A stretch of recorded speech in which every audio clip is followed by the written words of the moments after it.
Bismillahirrahmanirrahim. In today's practice, we have come across a lot of women with gestational diabetes, which is becoming the most commonest complication of pregnancy. Almost 5 to 10% of women will develop gestational diabetes. Now, what do we mean by gestational diabetes? It means developing high blood sugar levels during the pregnancy. Now, some of the women would be at more higher risk, especially the women who already had PCO, the overweight women, the one which women have family history of diabetes, and also the women who have delivered babies bigger around 4 kg. Now, after a patient comes in, how do we diagnose it? So there are 2 blood tests which are done, which is called glucose challenge test. Once it comes out to be positive, then we go for the glucose tolerance test.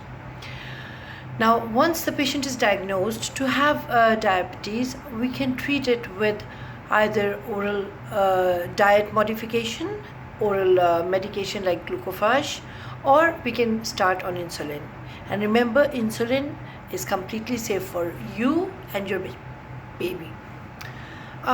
Suppose if your blood sugar levels are not controlled, you may come across some problems, especially baby's weight will become big, which is called macrosomia.